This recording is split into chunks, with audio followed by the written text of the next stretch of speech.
Esta noche de diciembre queremos comenzar un estudio de los temas navideños los domingos por la noche como ahora, y queremos iniciar ahora mismo, y damos gracias a Dios por esta temporada que el Señor siempre permite que podamos volver a su palabra y tocar los temas que tienen que ver con el evento cósmico más importante que ha sucedido en toda la existencia del universo, que es que el Dios se haya hecho hombre, y esto es la Navidad. Así que hoy vamos a comenzar un estudio, y para eso quisiera encomendarnos una palabra de oración para que el Señor nos ayude, y le invito a orar conmigo. Señor, estamos delante de tu palabra y venimos a pedirte que tú nos abras el entendimiento a la grandeza de tu escritura. Que por medio de tu Espíritu Santo tú nos permitas no solo entender, sino creer y abrazar lo que tu palabra enseña acerca de la Navidad. Señor, usa tu palabra, usa tu espíritu y bendice los corazones. Seas tú glorificado en la Navidad y sea Cristo exaltado. En su nombre te lo pedimos. Amén. Creo que desde hace un par de décadas, la Navidad se ha ido secularizando. Es decir, lo que la Navidad es, se ha ido perdiendo su esencia a través de los años. Si bien la Navidad es el nacimiento de Cristo, el Señor, en este mundo, quizá por medio de unas 2 o 3 décadas atrás, este evento se ha ido convirtiendo en otra cosa en las fechas navideñas, o se ha ido ignorando. Por ejemplo, desde hace muchos años ya no se habla de feliz Navidad, sino felices fiestas. No es el Cristo muchas veces el principal personaje de la Navidad, sino es Santa Claus y sus elfos. Porque la Navidad se ha ido secularizando. Rodolfo el Reno es más famoso que Jesucristo. Las canciones navideñas hablan de tantas cosas menos del verdadero sentido de la Navidad, que es Cristo naciendo. Las luces, los adornos, que no están mal, pero que en el mundo todo eso y los inflables gigantes que están en las azoteas de muchas casas anuncian no a un niño nacido, sino anuncian cualquier otra cosa que ellos llaman Navidad. Frosty, el muñeco de nieve, es más famoso que Jesucristo. Los villancicos navideños no hablan de la Navidad, hablan de otras cosas, pero no de la verdadera Navidad. Los regalos y todo lo que el mundo celebra, intercambiando regalos, comprando, consumiendo, comprando y consumiendo, se ha alejado del verdadero sentido de la Navidad. Los festivales escolares hablan de todo menos de Cristo. Y no lo van a hacer, yo lo sé, pero para ellos esto es Navidad. Incluso está este evento común en estas fechas de nariz roja o red nose, que tiene que ver con recolección de fondos para alguna causa filantrópica o alguna cooperación, y se usa en Navidad, y es algo que se ha ido construyendo que no tiene nada que ver con Cristo. Toda la serie de películas que comúnmente se llaman películas familiares navideñas hablan de todo menos del Cristo naciendo en un pesebre humilde. Pueden hablar de árboles, de trenes, de polos nortes, o incluso pueden hablar del Grinch, que por cierto, el Grinch destruye la Navidad, lo cual no solo está mal el Grinch, y digo, no es pecado la película, pero el Grinch destruye la Navidad en la película, y para ellos la Navidad era eso: regalos, árboles, luces, comprar, comida, comer. Eso era la Navidad en la película. No estamos muy lejos de eso. Desde hace varios años la Navidad se ha ido secularizando. Muchas tradiciones culturales y con fines comerciales se han metido para desviar el rumbo de lo que es la verdadera Navidad. Estas cosas que acabo de mencionar, usted entiende bien que no tienen nada que ver con Cristo. No tienen nada que ver con Navidad. Incluso tus posadas en el trabajo no tienen nada que ver con Cristo. No se menciona a Cristo. No tiene nada que ver con el sentido original de la Navidad. Por lo tanto, la mayoría de la gente que celebra algo en Navidad no entiende realmente lo que está celebrando. Celebran algo, pero no es a Cristo. Supuestamente celebran Navidad, pero no entienden lo que están celebrando porque no lo conocen. Quiero decirle que esto no es extraño. Era de esperarse. Porque este mundo está gobernado por el príncipe de la potestad de las tinieblas, según Efesios 2:2. Y lo que el diablo quiere es desviar al mundo de Cristo. Y una de las formas comunes en que lo hace es esto. Si la Navidad apunta a Cristo, lo que el diablo hace es apuntarlo a otra cosa. Esto es una obra satánica. Date cuenta. El que la gente hoy ya no hable del nacimiento en el pesebre y el establo y José y María y dé exaltación a la obra que Dios hizo ahí, no es cosa de la casualidad, ni de los años, ni de la modernidad. Es la mano del diablo queriendo desviar la importancia de Cristo para ponerla en otra cosa y que los ojos del mundo celebren otra cosa que no entienden, menos a Cristo. Por eso, si hay un lugar que tiene que entender y conocer lo que es celebrar la verdadera Navidad, ese lugar tiene que ser la iglesia de Cristo. Amén. Nosotros tenemos que saber bien lo que es la Navidad y por qué celebrarla. Nosotros tenemos que saber lo que es la verdadera Navidad.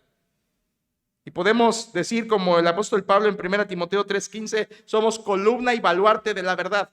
Y parte de esa verdad es proclamar lo que Dios hizo en la Navidad. Yo creo que hay al menos 4 ladrones de la Navidad. ¿Listo? Eso es solo la introducción. Creo que hay 4 ladrones que se están queriendo robar la Navidad cada año, y muchas veces tiene mucha efectividad. 4 ladrones. Número 1, la ignorancia. La gente no sabe Navidad, no entiende la Navidad. Es solamente una serie de fiestas decembrinas y de fin de año. No saben lo que Dios hizo. No entienden la obra de Cristo. No saben lo que es la encarnación, no saben lo que es el nacimiento virginal, no saben lo que es la unión de 2 naturalezas en Cristo. No saben, no entienden, por lo tanto celebran lo que no saben. La ignorancia es algo que está robando la Navidad porque lleva a la gente a otras cosas que no es Cristo. Segundo ladrón, creo que es la indiferencia. Aquí es personas que sí saben, pero no les importa a Cristo. Saben que apunta a Cristo, pero no les importa.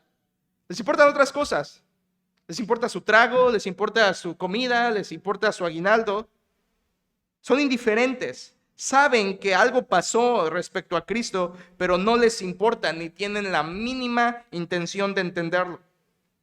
La ignorancia y la indiferencia están robándose la Navidad cada año. En tercer lugar, y creo que es mucho más fuerte, es la idolatría. La idolatría se roba la Navidad. No es casualidad que el 12 de diciembre se celebre algo idolátrico tan cerca del 25 de diciembre, que es celebrar a Cristo. No es casualidad que la falsa Virgen de Guadalupe tenga un tiempo en diciembre para que desvíen los ojos de la gente a un ídolo en vez de al Señor Jesucristo. La idolatría, la religiosidad, no es la Navidad. No saben lo que es la Navidad. Y por eso celebran algo que no es bíblico. Pero en cuarto lugar, y esto tiene que ver con nosotros, no solamente la ignorancia, la indiferencia y la idolatría, sino el individualismo está robando la Navidad. Individualismo significa que te importas tú en Navidad. Que solamente piensas en lo que tú quieres de Navidad. Y ya tienes dividido tu aguinaldo, sabes lo que vas a comprar, ya quieres tu refri nuevo, consumismo, regalos. Este tipo de personas individualistas que no piensan en Cristo en la Navidad, simplemente no quieren a Cristo. Cristo no está invitado en sus Navidades. El que ignora no sabe. El indiferente no le importa. El idólatra no es la Navidad lo que celebra. Y el individualista no quieren a Cristo en sus Navidades.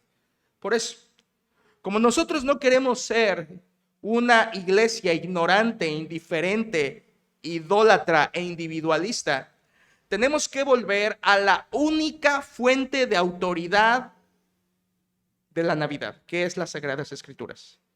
Y entender lo que la Biblia sí dice de la Navidad. ¿Y qué es la Navidad? Y que la podamos celebrar con conciencia, con entendimiento. Es por eso que no hay nada mejor que conocer lo que la Biblia dice de este tema y no ir con la corriente de este mundo. Es como el salmista dijo en el Salmo 50, versículo 16, Dios hablando al malo, escucha nada más, dijo, pero al malo dijo Dios, ¿qué tienes tú que hablar de mis leyes y qué tomar mi pacto en tu boca? Es Dios diciéndole al malo, ¿por qué hablas de mis temas? ¿Por qué te atreves a tomar mis temas en tu boca, impío? ¿Qué es lo que está haciendo el mundo? Está tomando la Navidad, un tema santo, poniéndolo en la boca del impío para hablar de él cualquier cosa que no es Cristo. ¿Cómo te atreves a poner en tus labios la Navidad, impío, si no sabes de lo que trata? Es lo que le dice Dios al mundo. Por eso necesitamos ir a la fuente de autoridad que es la Biblia. Bien, el Nuevo Testamento tiene 4 evangelistas: Mateo, Marcos, Lucas y Juan. De estos 4 que narran la vida del Señor Jesucristo, uno de ellos no dice nada del nacimiento de Jesús, nada, absolutamente. Y es Marcos. Marcos no dice nada del nacimiento. Marcos no cuenta nada del nacimiento de Cristo, y esto es normal porque el enfoque del Evangelio de Marcos es hablar de Cristo como un siervo. Y el siervo en tiempos romanos no importaba su nacimiento, solo su servicio. Y Marcos presenta a Cristo como siervo, por eso no habla de su nacimiento. Pero los otros evangelios, Mateo, Lucas y Juan, todos ellos, estos 3, sí hablan del nacimiento de Cristo de alguna manera. Narran el nacimiento, explican el nacimiento, incluso informan del nacimiento con detalles para que podamos saber lo que fue este evento milagroso. Mateo, por ejemplo, y Lucas, Mateo y Lucas narran lo que pasó en la tierra. Mateo nos habla de cómo José y María tuvieron esa incógnita, el anuncio del ángel, la adoración de los magos, la persecución de Herodes. En Mateo, por el lado en Lucas, habla de ese censo romano que se mandó, que les llevó a Belén. Habla de los pastores que velaban y llegaron a adorar. Incluso Lucas habla de la presentación del niño Jesús en el templo. Mateo y Lucas hablan de lo que pasó en el nacimiento de Cristo en la tierra. Pero Juan es distinto. Juan habla de la Navidad desde otra perspectiva. Es maravillosa. Si Mateo y Lucas hablan de la Navidad desde la tierra, Juan habla de la Navidad desde el cielo. Y quiero que entienda esto esta noche. En Juan tenemos la Navidad desde los lugares celestiales, planeada por Dios, pensada por Dios, ejecutada por Dios. Abra su Biblia en Juan capítulo 1, por favor. Juan nos describe lo que pasó en el cielo. Y quiero mostrarle la Navidad en Juan. Juan capítulo 1. Juan capítulo 1. Y déjenme hacer lectura solo de algunos versículos. Juan capítulo 1, versículos 1. Dice la Biblia. Juan 1:1. En el principio era el Verbo, y el Verbo era con Dios, y el Verbo era Dios. Este era en el principio con Dios. Todas las cosas por él fueron hechas, y sin él nada de lo que ha sido hecho fue hecho. En él estaba la vida, y la vida era la luz de los hombres. La luz en las tinieblas resplandece, y las tinieblas no prevalecieron contra ella. Déjeme saltar, por favor, al versículo 9. Dice el 9. Aquella luz verdadera que alumbra a todo hombre venía a este mundo. En el mundo estaba, y el mundo por él fue hecho, pero el mundo no le conoció. A lo suyo vino, y los suyos no le recibieron. Mas a todos los que le recibieron, a los que creen en su nombre, les dio potestad de ser hechos hijos de Dios, los cuales no son engendrados de sangre, ni de voluntad de carne, ni de voluntad de varón, sino de Dios. Y aquel Verbo fue hecho carne, y habitó entre nosotros, y vimos su gloria, gloria como del unigénito del Padre, lleno de gracia y de verdad. Juan dio testimonio de él y clamó diciendo: este es de quien yo decía, el que viene después de mí es antes de mí, porque era primero que yo. Porque de su plenitud tomamos todos, y gracia sobre gracia, pues la ley por medio de Moisés fue dada, pero la gracia y la verdad vinieron por medio de Jesucristo. Versículo 18 es climático, dice: a Dios nadie le vio jamás. El unigénito Hijo que está en el seno del Padre, Él le ha dado a conocer. Esta es la Navidad relatada por Juan desde lo que pasó en los cielos. Aquel Verbo fue hecho carne. Esto es la Navidad. El Verbo morando en el hombre, naciendo como hombre para venir a su mundo que él había creado, siendo Dios, haciéndose hombre. Este relato del nacimiento del Verbo o la Navidad del Verbo es sumamente distinto a lo de Mateo y Lucas que les dije. Mateo y Lucas narran el aspecto histórico, lo que pasó. Juan describe el aspecto teológico. Teológico quiere decir lo que tiene que ver con Dios. Mateo y Lucas dicen la historia en la tierra. Juan dice lo que pasó en Dios en el cielo. Y la Navidad no comenzó en Belén, la Navidad comenzó en el seno del Padre. Mucho antes de Belén, mucho antes de ángeles, mucho antes de universo. La Navidad ya estaba en el cielo, designada y determinada por Dios mismo. Para Juan, la Navidad es la Navidad del Verbo. Esto es la verdadera Navidad. El Verbo nació. Esto es, hermanos, esto es una paradoja y quiero que al final usted la entienda. El Verbo nació. Esto es una paradoja. Paradoja quiere decir una aparente contradicción. Porque como le voy a demostrar en un momento, el Verbo es Dios. Pero el versículo 14 dice que ese Verbo vino como carne. Esto es la Navidad del Verbo. El Verbo nació.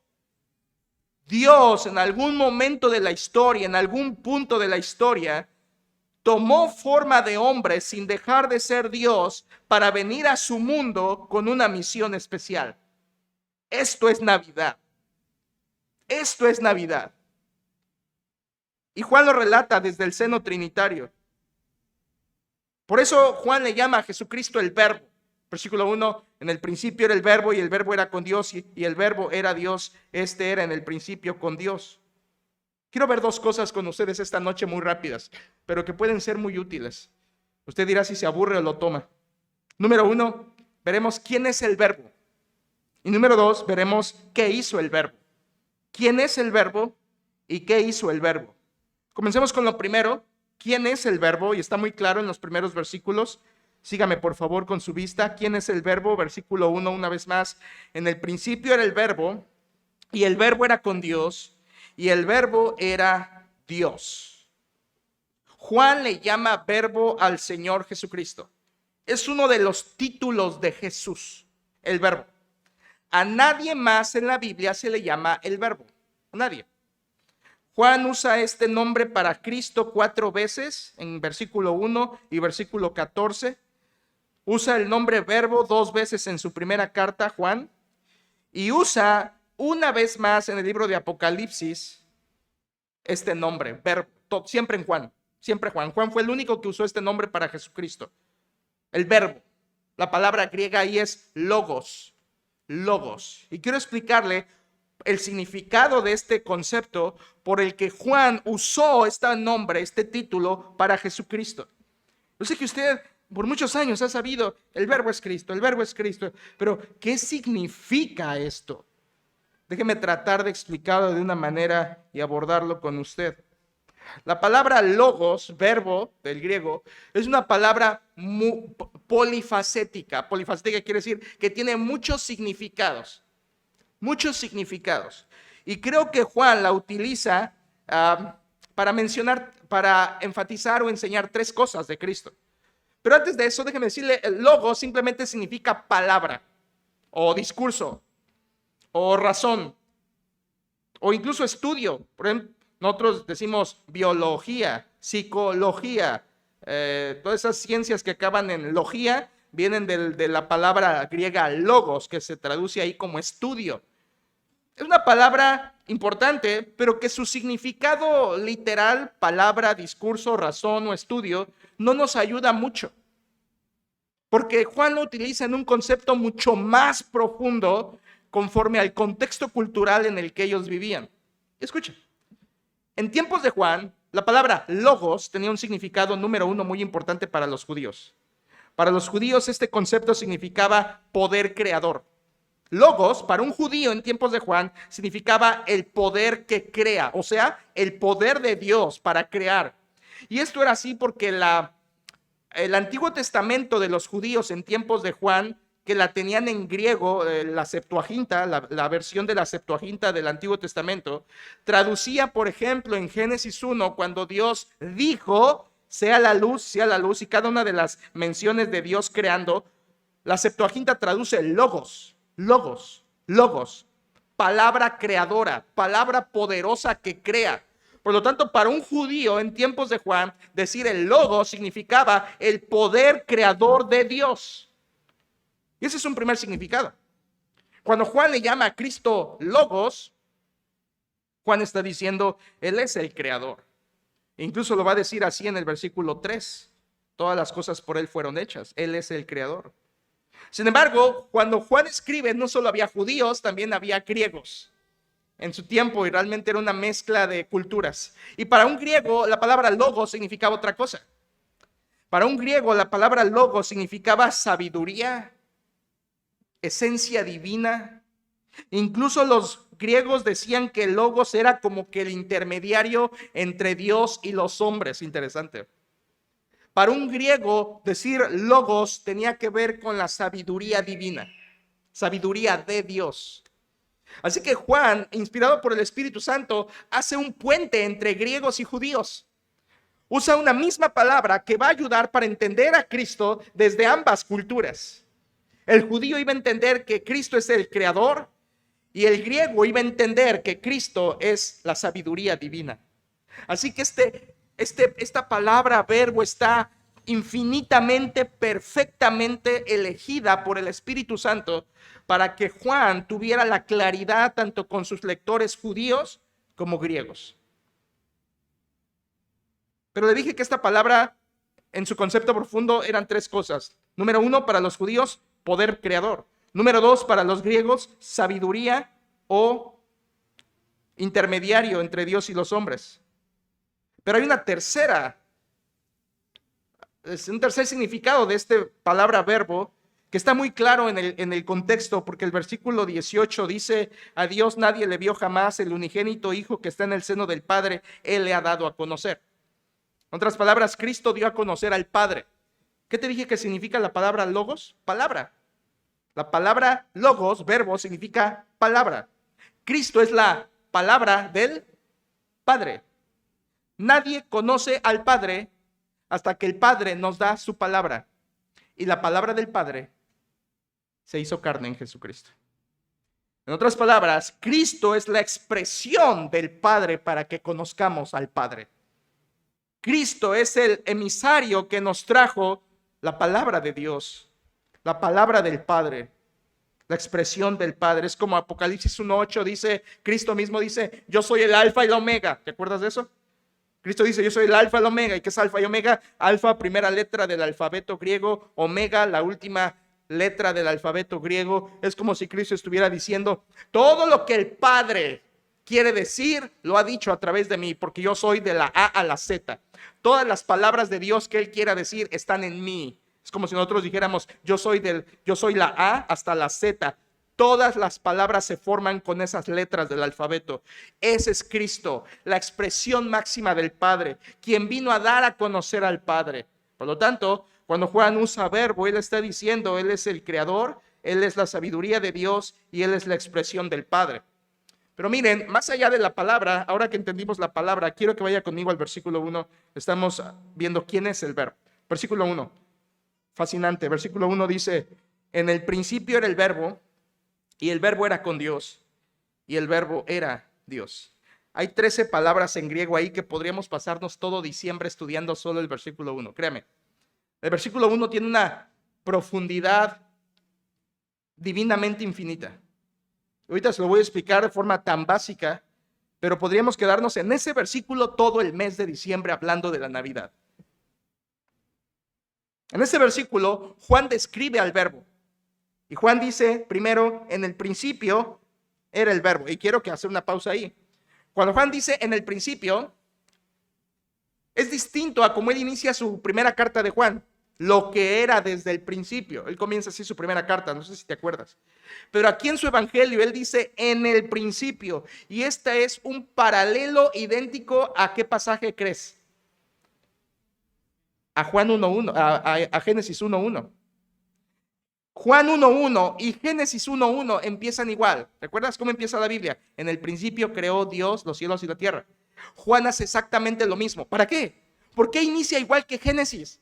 ¿Por qué Juan, dirigido por el Espíritu Santo, inicia su evangelio de la misma manera como inicia idénticamente el Antiguo Testamento en Génesis 1:1? Por la sencilla razón de que Juan quiere dirigir a sus lectores al principio, a la eternidad. A donde comienza Génesis 1, también comienza Juan 1. La eternidad, donde solo Dios estaba, antes de la existencia del mundo, antes de mares, antes de montes, antes de agua, antes de animales, antes de hombre, en el principio. Esa frase en Génesis significa la eternidad, donde solo existía Dios, antes de crear cosas. Tú sabes que Dios ha existido siempre, eso es que Dios es eterno. Así que hubo eternidad antes de que Dios creara. Y cuando Dios creó, Él creó también junto con toda la creación, Él creó el tiempo. Pero antes de eso Dios ya existía, es lo que dice Génesis 1. En el principio creó Dios, Dios ya estaba. Y Juan dice aquí en 1:1, en el principio. Pero no va a hablar de Dios el Padre. Juan va a hablar de Dios el Hijo. Así que aquí comenzamos a ver el primer atributo del verbo. Y el primer atributo del verbo que Juan le da es que este verbo es eterno, porque existe desde antes. Lo vincula con el Padre en Génesis. El verbo no fue creado. El verbo no inició. El verbo siempre ha existido. Es algo importante, iglesia. Es algo muy esencial. El verbo no fue creado. El verbo está desde el principio. La eternidad. Desde la eternidad. Su primer atributo que resalta Juan es la eternidad. Ahora, mira el versículo una vez más. Voy a ir lento, no te desesperes. En el principio era el verbo. Esa frase era, que está en pasado, tú dirás, ¿por qué era? O sea, ya no es. Uno podría pensar en español, decir, en el principio era el verbo, o sea, ahorita ya no es. Fue, pero ya no es. No, no es en ese sentido. Lo que el idioma de Juan está queriendo decir es que él desde entonces ya era. Él está como confirmando la existencia del verbo en la eternidad antes de que el universo viniera a existir. Es como va a decir más adelante en capítulo 8, versículo 58. ¿Te acuerdas? Jesucristo dice, antes de que Abraham fuese, yo soy. Es la misma idea. Juan está diciendo, Cristo ya existía, ya era. Es una confirmación de su eternidad. Ya existía. Esto compara muy bien con el versículo 3. Déjeme brincar un poco. Versículo 3 dice, todas las cosas por Él fueron, ¿qué? Hechas. Escucha, aquí está una gran diferencia. El verbo no fue hecho, pero Él hizo todas las cosas. Esto es importante. Porque va a llegar algún día alguien que te va a decir, pero tú sabías que Cristo fue creado por el Padre, y sabías que Cristo es una creación de Jehová Padre, y sabías que Cristo es un arcángel de Dios, y sabías que Cristo fue creado antes que el ser humano, y sabías que Cristo, y puras mentiras que el mundo ha creado por medio de la doctrina diabólica para desviar de lo que la palabra de Dios realmente dice. Claramente aquí está diciendo, el verbo existía, ya estaba en el principio, pero Él creó. Él no es creado, pero Él crea todo. Y hace una gran diferencia entre lo que es creado y el creador. El creador no es creado, el creador crea. No te estoy haciendo bolas. Solo quiero que entiendas que la gran diferencia del versículo 1 a 3 es que el verbo, siendo Dios, crea. Pero Él no es creado por nadie. ¿Por qué? Porque en el principio era el verbo. Ya era el verbo. Él hizo todo, pero Él no fue hecho. Él generó todo. Él no es creado. Él es creador. Dice a continuación el versículo, en el principio era el verbo. Siguiente frase dice, y el verbo era con Dios. Es triste que leamos eso en español tan rápido, pero la palabra con, y luego se añade Dios, esa palabra con es una palabra muy importante porque señala comunión íntima. En otras palabras, el verbo desde el principio siempre ha tenido comunión íntima con Dios el Padre. Ese estaba con no quiere decir solamente presencia, que estaba allí, no, sino el texto original significa que había una relación cercana entre el verbo y Dios el Padre. ¿Por qué? ¿Quién puede tener una relación con Dios el Padre? Alguien solamente semejante a Él. Por lo tanto, aquí nos está hablando de la segunda persona de la Trinidad, Cristo Jesús, el Hijo de Dios, que estaba con el Padre. Esto es una relación intertrinitaria desde antes de la fundación y la creación del universo. Él es una persona. Hermanos, una cosa no puede tener relación con Dios. Una luz, una fuerza no puede tener relación con Dios. Pero aquí tenemos al Verbo que estaba en comunión con Dios eterna. Por lo tanto, el Verbo es una ¿qué? Es una persona. El Verbo es un ser, es una persona. No es una cosa, no es un ángel, es una persona. Él estaba con Dios, en comunión eterna con Dios. Y finalmente, versículo 1 al final, no solamente era, no solamente estaba con, sino versículo 1 al final, la última frase dice, y el Verbo era Dios. Una vez más, Juan usa el verbo pasado, era, no para decir ya no es, sino para enfatizar siempre ha sido. El verbo siempre ha sido, frase final del versículo 1, siempre ha sido Dios. El verbo era Dios. Por lo tanto, todo atributo de Dios está en el verbo. Colosenses 2:9 dice, en él habita corporalmente toda la plenitud de la deidad. Cristo, el verbo, igual al Padre, siempre ha poseído todos los atributos, verdad, eternidad, omnipotencia, gloria, majestad. El verbo ha estado siempre en la misma esencia divina porque es Dios. Versículo 2, míralo, dice, este era en el principio con Dios. Esto es básicamente una frase repetida. Creo que el versículo 1 y el versículo 2 son un quiasmo, no un fiasco, no entiendas mal. Dije un quiasmo. Yo te expliqué hace tiempo lo que es un quiasmo. Un quiasmo es una figura retórica muy común entre los judíos del tiempo de los escritores de la Biblia, donde daban varias ideas y la primera idea checaba con la última y la segunda con la penúltima. Era algo así como un sándwich. Tú tienes cuando haces un sándwich, pan arriba, pan abajo, y lo que importa es lo que está en medio. Un quiasmo es así, una idea arriba, otra idea abajo y la principal en el centro. Tú no dices, me hice un sándwich de pan, no importa el pan. Tú dices, me hice un sándwich de jamón o de pollo, lo que importa va en el centro. Así es un quiasmo. Un quiasmo es una construcción poética, una escritura, como hay varias en la Biblia, donde tiene una idea al principio, una idea al final y la principal está en medio. Y creo que versículo 1 y versículo 2 es un quiasmo. Inicia hablando versículo 1, en el principio era el verbo, y termina diciendo 2, en el principio, con Dios. Y en medio, como la idea central es, Él es Dios. Es Dios. Juan está enfatizando, el verbo es Dios. Por supuesto, esto nos enseña mucho de la Trinidad, porque esto nos está comunicando que el verbo es eterno, que el verbo estaba en comunión con Dios y que el verbo es Dios mismo.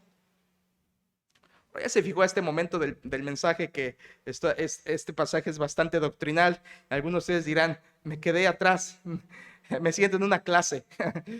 Pero es necesario entender estas cosas, porque por ignorancia no celebramos bien la Navidad.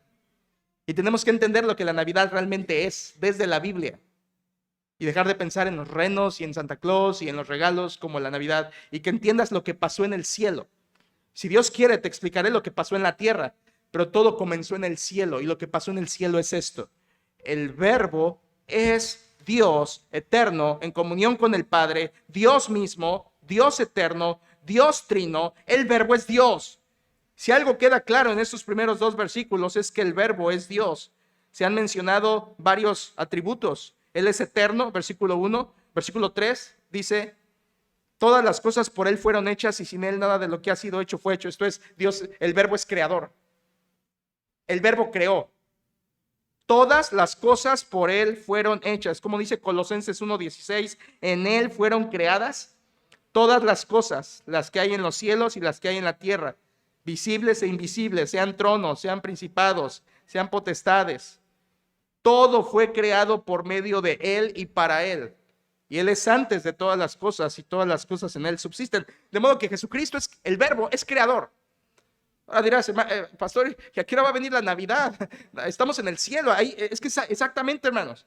Entiende que la Navidad comenzó en el seno de Dios, con su Hijo Jesucristo, el eterno Dios, el Creador. Versículo 3, Él es Creador. Versículo 4, hay otro atributo, míralo.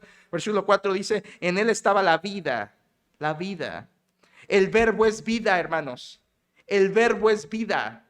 La persona que Juan nos presenta como el verbo, el Hijo de Dios, es vida.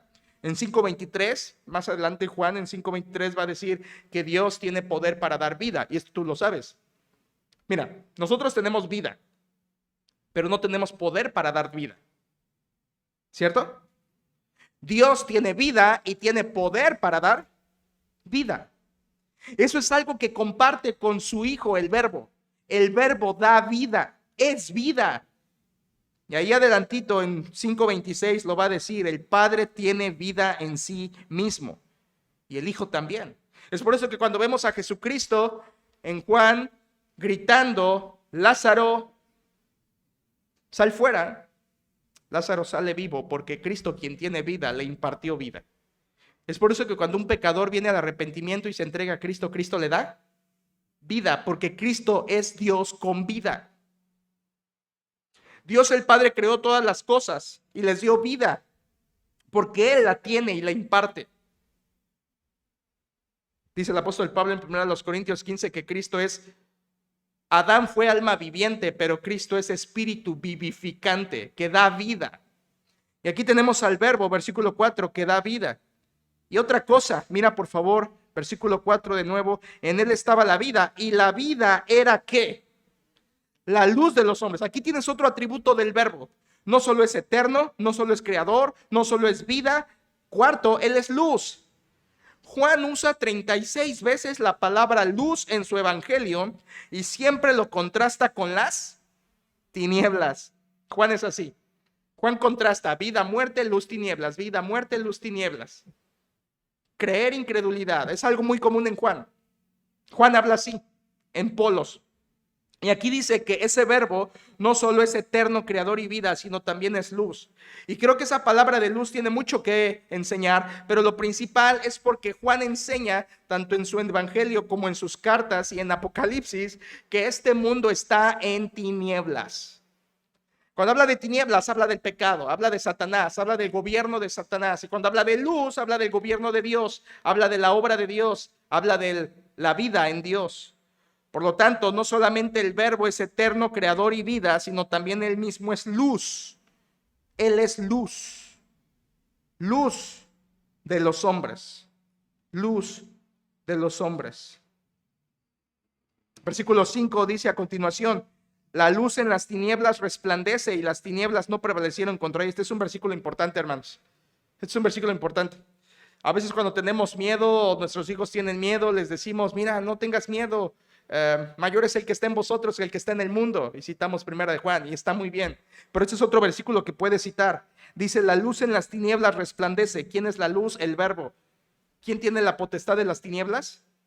El diablo. ¿Qué hace entre la luz y las tinieblas? Hay un enfrentamiento. Esto es un enfrentamiento espiritual. Efesios capítulo 6. El diablo con todas sus artimañas y ejércitos combate contra el reino de la luz. Pero aquí dice quién prevalece, hermanos. ¿Se fija quién prevalece? Versículo 5, la luz en las tinieblas resplandece y las tinieblas no prevalecen o no vencen sobre ella. Desde el inicio Juan está diciendo que este verbo no solamente es Dios, no solamente es eterno, creador, vida, luz, sino que Él vence las tinieblas. Es victorioso sobre el diablo. Es victorioso sobre el pecado y lo va a mostrar en su evangelio llevando a Cristo hasta la cruz. Esto es el énfasis, hermanos. La Navidad, escucha. Si ya te perdiste, escucha. La Navidad no es acerca del hombre. La Navidad no es acerca de Santa Claus, regalos. No está mal todo eso, no es pecado, no es pecado. Pero la Navidad verdadera no es de eso. La Navidad verdadera es de Dios.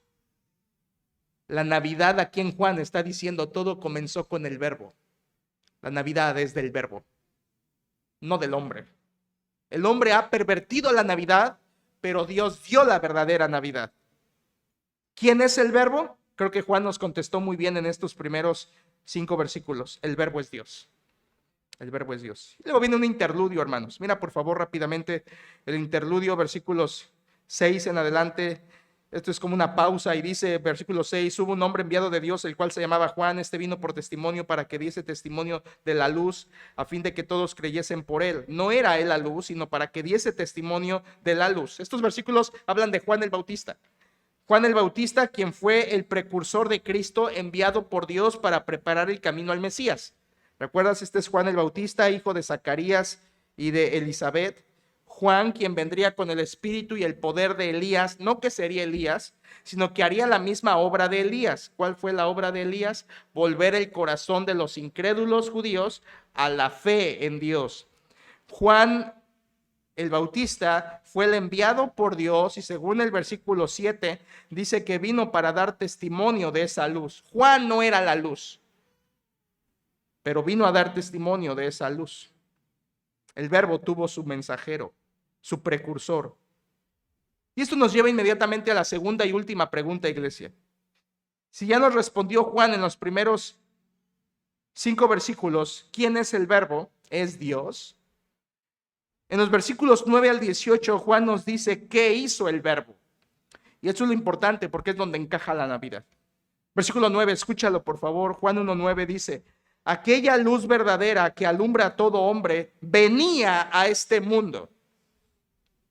Conecta de inmediato al verbo, quien es la luz, según el versículo 4. Y ahora en el versículo 9 dice, esa luz verdadera de la que te hablé en el versículo 4, esa luz verdadera que alumbra a todo hombre, venía a este mundo.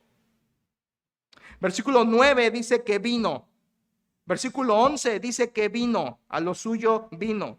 Versículo 14 dice que vino y aquel verbo fue hecho carne y habitó entre nosotros. Vino, vino, vino. ¿Quién es el verbo? Es Dios. ¿Qué hizo? Vino.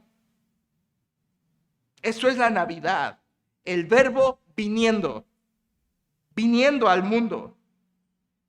Es interesante, como les he dicho antes, porque tú no viniste a este mundo. Yo no vine a este mundo. Yo nací en este mundo. Tú naciste en este mundo. A veces decimos, es que Dios lo trajo al mundo. No, a nosotros Dios no nos trajo al mundo. Nosotros nacimos en este mundo. Somos originados aquí. Pero el verbo no es originado en el mundo. ¿Él dónde estaba? Con el Padre, en el cielo. ¿Y qué hizo? Venir. El verbo vino. Estaba con Dios, versículo 1, estaba con Dios como Dios, siendo Dios, pero vino. En otras palabras, hubo un movimiento divino de la segunda persona de la Trinidad que se movió. La segunda persona se movió de estar en el cielo, vino. Hermanos, a esto se le llama la encarnación. ¿Puedes recordar esa palabra para toda tu Navidad? Encarnación. Encarnación simplemente significa en carne. El Hijo de Dios se encarnó, vino a este mundo como carne, dejó la gloria sin dejar de ser Dios para venir a este mundo. Esta es la encarnación. Es lo que describe el apóstol Pablo en Filipenses capítulo 2. Siendo en forma de Dios, no estimó el ser igual a Dios como cosa que aferrarse, sino que se despojó a sí mismo tomando forma de siervo, hecho semejante a los hombres. Esto es la encarnación. Encarnación es el verbo vino. Hermanos, yo no sé si tú has entendido la gloriosa grandeza de la realidad de que Dios vino. El verbo tenía relación con Dios, versículo 1, pero ahora viene a tener relación con el mundo. Él estaba con Dios, pero ahora va a estar con el mundo. Vino al mundo. Estaba en intimidad con Dios, pero ahora viene a estar en intimidad con el mundo que él mismo había creado. Ahora va a tener una relación con la humanidad. Ahora viene a traer luz. Es lo que dice el versículo 9. Aquella luz verdadera que alumbra a todo hombre venía a este mundo. Versículo 10 una vez más repite que este ser encarnado es creador. Versículo 10, en el mundo estaba y el mundo por él fue hecho, pero el mundo no le conoció. Ahora, recuerda que Juan, si tú no te has dado cuenta, has leído muchas veces Juan, sus cartas de Juan. Juan es así. Juan piensa en círculos. Menciona una cosa, luego avanza y luego va a repetir lo mismo que dijo hace rato y avanza y luego va a repetir otra vez lo que dijo. Juan es así, habla como en círculos, igual en sus cartas. Dice algo y al rato lo repite y al rato lo repite y al rato lo repite. Así es Juan y está bien. La repetición ayuda. Aquí en el versículo 10 repite lo que dijo en el versículo 3. Él es creador. Este verbo es creador. En el mundo estaba y el mundo por él fue hecho. Él es creador del universo y del mundo. Pero al final del versículo 10 dice, pero el mundo no le conoció. Ahora, atentos a esa palabra, iglesia. Cuando Juan dice que el mundo no le conoció, la palabra conocer es una palabra muy importante, no solo en la doctrina, sino también en la iglesia. Cuando ahí dice que el mundo no le conoció, y como vas a ver a continuación, el siguiente versículo 12, conocer, Juan lo usa como sinónimo de creer o como sinónimo de recibir. Conocer, creer y recibir es lo mismo para Juan. Tú dirás, el mundo no le conoció, o sea que no se dieron cuenta que era él. No. Cuando dice el mundo no le conoció, significa el mundo no creyó en él. El mundo no le recibió. Por lo tanto, recibir, creer y conocer son términos idénticos en Juan. Se refieren a la fe verdadera en Cristo Jesús. Y dice el versículo 10 al final que el mundo no le conoció, o sea, no le creyó, no le recibió. Versículo 11 dice, a lo suyo vino. Bueno, si tú lo lees en español como ahorita y decimos a lo suyo vino, cuando tú dices, bueno, yo vine aquí a lo mío, ¿qué quieres decir? Yo voy, hago mis cosas y me vengo. ¿Qué quieres decir? O sea, que vas a tus propósitos, ¿no? Que tienes tu propósito por el cual vas. Y cuando lo leemos aquí en español, dice, a lo suyo vino, pues como que a su asunto, ¿no? Como que el verbo vino a su asunto, pero realmente no es lo que quiere decir el texto. A lo suyo vino se refiere a los versículos anteriores que son donde hablan del mundo que es suyo. O sea, literalmente el versículo 11 está diciendo, el verbo vino a su propio mundo, al que él creó, a lo suyo vino, a su mundo, a su creación. El creador acercándose a su creación, el rey acercándose a sus súbditos, el glorioso acercándose a los impíos. A lo suyo, a su mundo, a su creación vino.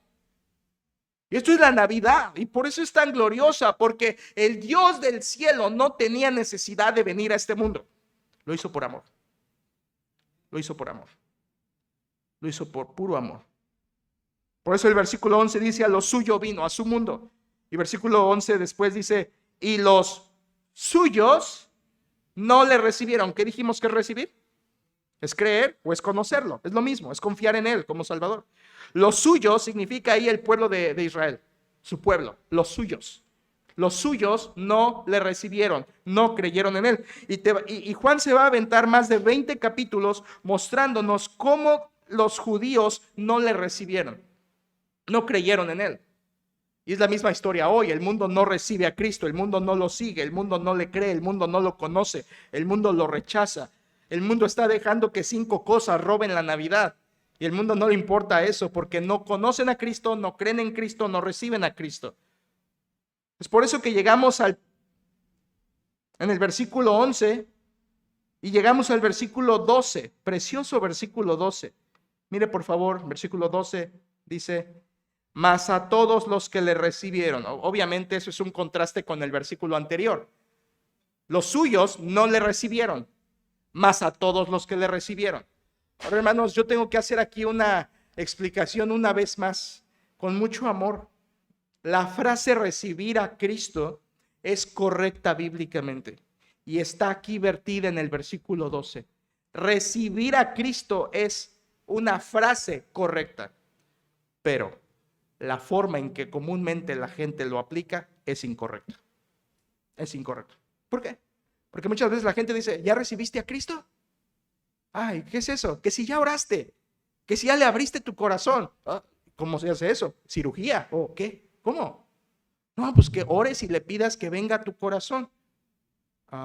Sí, ya lo hice. Ya recibió a Cristo. Ya, pastor, ya recibió a Cristo. Eso no es lo que dice la Biblia. Yo ya oré una vez, ya recibí a Cristo. Mi hijo recibió a Cristo desde que tenía 7. Hoy tiene 25 y está perdido en el mundo, pero un día recibió a Cristo. No, hermanos, no. No entendamos mal las cosas. Recibir a Cristo, la frase es correcta. Está aquí en la Biblia. Pero el cómo la aplican es donde hemos estado muy mal. Recibir a Cristo en este contexto es lo mismo que creer en Él, porque dice a continuación, mas a todos los que le recibieron, a los que creen. Entonces recibir es igual a creer. Y si tú te avientas todo el evangelio de Juan y Cristo después, en sus propias palabras, nos va a explicar que creer en Él es confiar en Él, es arrepentirte y creer que Él te salva. Juan 5:24, de cierto os digo, el que oye mi palabra y crea el que me envió tiene vida eterna. Es una fe con arrepentimiento. Por lo tanto, si tú hiciste una oración donde recibiste a Cristo, pero no te arrepentiste de tus pecados, no viniste con fe a sus pies, no hay salvación.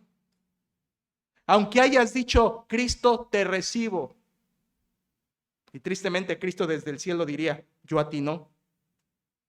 Porque si no te arrepientes, yo no te recibo. ¿Me explico, hermanos? La frase no está mal, como lo aplicamos está mal. Y cuando tú le dices a una persona, tú necesitas recibir a Cristo, no lo confundas. Lo que la Biblia dice es, tú necesitas arrepentirte y venir a Cristo. Eso es recibirle. Así que si tú le dices a una persona, oye, recibe a Cristo, por favor, por el amor del Señor, explícaselo. No le digas nada más, haz una oración y recíbelo. Dile, te recibo, te abro mi corazón. Eso no está en la Biblia. Está que le expliques, mira, venir a Cristo significa que tú te arrepientas, le digas adiós a tu vida de pecado, decidas darle la espalda a tu vida de pecado y comenzar una nueva vida siguiendo a Cristo. Si eso es lo que tú quieres, ven a sus pies. Eso es creer en Cristo, iglesia. Eso es recibir a Cristo, eso es conocer a Cristo. Es tener vida en Él. Cuidado. Versículo 12. Mas a todos los que le recibieron, a los que creen en su nombre, les dio potestad de ser hechos hijos de Dios. ¿Te fijaste en las dos reacciones? A lo suyo vino y los suyos no le recibieron, mas a todos los que le recibieron. Escucha, hay quien no le recibe y hay quien sí le recibe. Hay quien le cree y no le cree, le conoce y no le conoce. Esta es la reacción del mundo entero. O rechazas a Cristo o recibes a Cristo. Y Juan va a mostrar todo adelante un montón de ejemplos de gente que rechazó y de pocos que creyeron. Pero es la misma reacción hoy en el mundo. Unos no reciben, otros sí reciben. Y Cristo vino a este mundo en la Navidad para dar potestades de ser hechos hijos de Dios. ¿Lo ves en el 12? Él vino a hacer que los hombres pudieran ser hechos hijos de Dios. En Efesios capítulo 1, versículo 5 dice que Dios el Padre nos ha adoptado por medio del Hijo. Así que podemos ser hijos de Dios por medio de Cristo, porque Él a eso vino. Hermanos, la Navidad se trata de Dios. Y escucha algo más, la Navidad se trata de Dios viniendo al mundo para adoptar hijos para Dios. Haciendo que pecadores lleguen a ser hijos de Dios por medio del sacrificio de su muerte. En el versículo 13 tenemos la naturaleza de la salvación. Mire por favor, versículo 13. Los cuales no son engendrados de sangre, ni de voluntad de carne, ni de voluntad de varón, sino de Dios. Eso solamente significa que el que da la salvación es Dios, no es el hombre. El hombre no puede salvar, el hombre no puede conseguir la salvación solo, el hombre no tiene mérito en la salvación, Dios da la salvación. Eso es lo que quiere decir este texto. La salvación es de voluntad divina, no de hombre, es de Dios. Y llegamos al versículo 14, que es quizá uno de los más relevantes en esta porción, porque nos dice la forma. ¿Cómo vino el verbo? Ya nos dijo que vino. Versículos 9 y 11 dice que vino, pero hasta el 14 nos dice cómo vino. Miren por favor versículo 14, estamos cerca del final. Versículo 14 dice, y aquel verbo fue hecho carne. El verbo vino y la forma en que vino es hecho carne. Esto de que el verbo vino hecho carne, una vez más, se llama encarnación, es que el Hijo de Dios, siendo Dios, tomó la forma humana. Hebreos 2:14, ¿se acuerdan? Dice, por cuanto los hijos participaron de carne y sangre, Él también participó de lo mismo. Cristo se hizo carne y sangre, o sea, naturaleza humana. Cuando Juan dice que Cristo se hizo carne, el verbo se hizo carne, no está hablando de la naturaleza carnal, ya que esa es la concupiscencia que nosotros tenemos, pero Cristo no. Pero cuando dice que el verbo se hizo carne, simplemente significa se hizo humano, se hizo ser humano como parte de la creación, Él siendo Dios entre su creación. En Hebreos 10:5 dice: sacrificio y ofrenda no quisiste, mas me preparaste cuerpo. Esta es una cita del Salmo 40 que leímos, donde el Padre le preparó cuerpo al Hijo para nacer en este mundo, porque el Hijo nacería como hombre. El eterno y nunca creado verbo fue hecho. ¿Notaste eso, hermano? Versículo 14: y aquel verbo fue hecho carne. El nunca creado y todo creador un día se hizo. El creador eterno un día se hizo hombre. Siendo Dios, estando con Dios, siendo Dios mismo, eternamente Dios, se hizo, fue hecho, adoptó la naturaleza humana. Eso es la Navidad. Y hermanos, estando meditando en esto y en años pasados se lo he dicho, yo estoy seguro que esto es el milagro más grande que existe. Siempre decimos que la salvación es un milagro enorme, lo es, pero quiero decirte que por encima de la salvación de nuestra alma, la encarnación de Cristo es superior, porque ese fue el milagro que permite nuestra salvación, que Él se haya humanado, que Él se haya hecho hombre.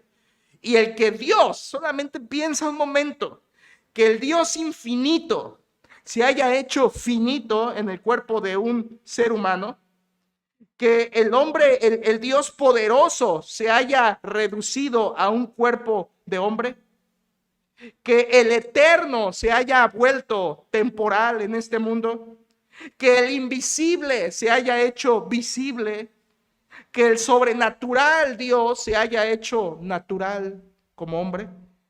Este es el milagro y el misterio más grande que existirá en el universo. ¿Cómo es que el Hijo de Dios cupo en el cuerpo de Jesús de Nazaret? ¿Cómo es que la grandeza del verbo cupo en el cuerpo de un hombre? Es imposible de explicar. Es el misterio más grande. Es el milagro más hermoso. La encarnación. Ay, ¿me preguntas que si celebro Navidad? ¿Me preguntas que si es importante la Navidad? Claro. El Hijo de Dios se hizo hombre. Vino a nacer. Y versículo 14, habitó entre nosotros. Esa palabra habitó es una palabra muy bonita, quiere decir levantar un tabernáculo. Cristo levantó su tabernáculo entre nosotros y tiene al menos dos sentidos. Uno, que se hizo hombre como nosotros, un tabernáculo. Este tabernáculo cuerpo se le llama. Pero al mismo tiempo, y creo que más importante, Juan dice que habitó o puso su tabernáculo entre nosotros, porque cuando Moisés levantó en el desierto el tabernáculo, Dios le dijo que él iba a morar en ese tabernáculo, que Dios se manifestaría en ellos en ese tabernáculo. Y ese tabernáculo representaba la presencia de Dios en el arca. Por lo tanto, cuando Juan dice que ese verbo vino y habitó entre nosotros, es Dios poniendo su tienda entre el hombre. Es Dios poniendo su tabernáculo en el hombre. Es Dios morando con el hombre. Es Emmanuel, Dios con nosotros. Esa palabra es importante porque el Hijo de Dios no solo vino, sino vivió entre el hombre. Y si en Éxodo 33:11 Moisés quería ver la gloria de Dios y el rostro de Dios, aquí en la Navidad Dios hizo eso posible por medio de Cristo. Lo hizo real en Cristo. Versículo 14, una vez más: y vimos su gloria, gloria como del unigénito del Padre, lleno de gracia y de verdad. Aquí tienes una lluvia de atributos más del verbo. Ya habíamos visto que es eterno, creador, vida, luz. Ahora vemos que es glorioso, eso quiere decir lleno de majestad. Dice que tiene gracia y verdad y que es idéntico al Padre. Gloria como la del unigénito del Padre. Unigénito es una palabra importante. Para nosotros unigénito significa único hijo. En el texto griego no significa único hijo, es más que eso. Significa el exclusivo hijo, el amado hijo. Y se repite también en el versículo 18, el unigénito. No quiere decir el único, quiere decir el especial, el amado. No un ser que se originó, sino un ser exclusivo. amado por el Padre. Miren cómo termina el pasaje, hermanos. Versículo 15. Juan dio testimonio de él y clamó diciendo: este es de quien yo decía, el que viene después de mí es antes de mí, porque era primero que yo. En otras palabras, Juan, este es Juan el Bautista, era inferior al verbo, obviamente. Juan era inferior al verbo. El verbo es superior a Juan. Pero no solo es superior a Juan, dice el versículo 16, porque de su plenitud tomamos todos y gracia sobre gracia. Y aquí hay más atributos del verbo. Él es pleno. Él es, otra vez repite, lleno de gracia. Pero no solo es mayor que Juan, versículo 17, es mayor que Moisés. Pues la ley por medio de Moisés fue dada, pero la gracia y la verdad vinieron por medio de Jesucristo. El verbo que vino como hombre y puso su tabernáculo con el hombre es mayor que Juan y es mayor que Moisés, porque él tiene atributos que ellos no tienen. Él es glorioso, lleno de gracia y de verdad. Y por fin llegamos al versículo 18. Dice: a Dios nadie le vio jamás. Esta es una realidad. A Dios el Padre nadie le puede ver.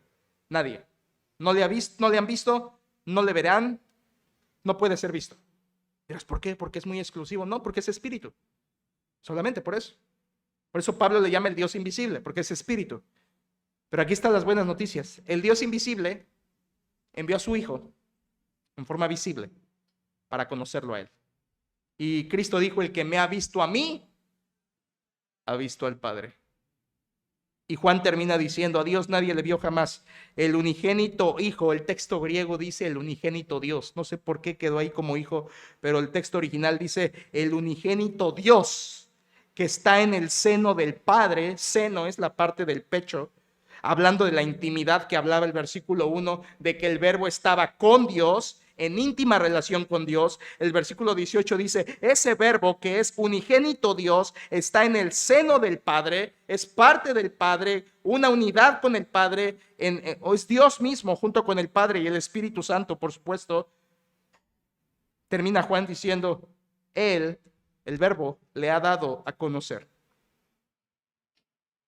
Le ha dado a conocer significa que Cristo, el verbo, vino al mundo para explicarnos al Padre. La tarea de Cristo fue venirnos a mostrar al Padre. Y Cristo dijo: yo y el Padre uno somos. Cristo vino a enseñarnos al Padre. Y lo enseñó con su propia vida. Y lo enseñó con su amor en la cruz. Y lo enseñó con su poder en la tumba vacía. Y lo enseñó con su poder para perdonar pecados. El Hijo nos vino a explicar al Padre, sin lo cual, escucha, era imposible que conociéramos al Padre si no fuera por el Hijo que vino. ¿Entiendes la grandeza de la Navidad? Sin Navidad no hubiera evangelio. Sin Navidad no hubiera salvación. Sin Navidad no hubiera perdón. Sin Navidad no hubiera gracia. Sin Navidad no hubiera luz, no hubiera camino, no hubiera vida. Sin Navidad no hubiera conocimiento de Dios. ¿Entiendes la grandeza de la Navidad? Lo que pasó en el cielo repercutió en la tierra, porque lo que sucedió en el cielo, que el verbo se hizo carne, es lo que permite nuestra salvación. ¿Cómo no vamos a celebrar Navidad? Por lo tanto, quien celebra la Navidad debe saber quién es el verbo y qué es lo que hizo el verbo. Y nuestra reacción debe ser creer lo que dice la Escritura y agradecer por lo que dice la Escritura. Yo no sé si tú estás en el grupo de los indiferentes a la Navidad. No sé si tú estás en ese grupo. O de los individualistas. O de los que apoyan al reno y al Papá Noel. Pero esto es la Navidad bíblica. ¿Puedes pasar por alto esta grandeza, este milagro? Puedes decir, no pasa nada en la Navidad, es como cualquier otra fecha. Sí, no es la fecha, pero es el evento. Es importante, iglesia. El cielo se movió en la Navidad. Y nuestros corazones también. Dos reacciones, o lo recibes o lo rechazas. ¿Qué haces con Cristo? ¿Lo recibes o lo rechazas? ¿Qué haces con Cristo? Que esta Navidad te ayude. Padre, gracias por tu palabra. Bendice nuestros corazones. Ayúdanos a entender la Navidad y glorifícate por medio de tu Hijo en nuestras vidas. Gracias porque podemos entender quién es el verbo y qué hizo el verbo. Porque Él es Dios y Él se hizo hombre. Y en ese movimiento divino de venir a este mundo, lo hizo de la forma más humilde, viniendo a poner su tabernáculo entre nosotros, para que los que le vieron, vieran su gloria, gloria tuya, gloria idéntica, lleno de gracia, ese verbo que vino porque ya existía, porque ya era, porque siempre ha sido. Gracias porque vino a explicarnos de ti, porque Él es el camino, verdad y vida. Y ahora, Señor, yo te pido por esta iglesia, que este tema sobre la Navidad y específicamente la explicación del versículo 12 haya servido y sido usada por tu Espíritu Santo. Porque hoy vivimos, Señor, un tiempo en que la gente cree haber recibido a Cristo y no entendió nada del Evangelio. Señor, ayúdanos a revisar nuestra propia vida si realmente hemos creído. Y ayúdanos a compartir del Evangelio correctamente, no con palabras prediseñadas vacías que no dicen nada. Ayúdanos a ser fieles a tu Escritura y te pido que estas Navidades puedan ser una vez más renovadas en nuestro espíritu para poder ver y palpar y entender la Navidad de forma profunda y distinta como el gran milagro de la encarnación, donde el cielo actuó, donde el cielo intervino, donde tu Hijo vino a lo suyo. Señor, que en esta iglesia no se te rechace, se reciba a tu Hijo. Te lo pido, que así sea en cada corazón. En el nombre de Él te lo pedimos. Amén.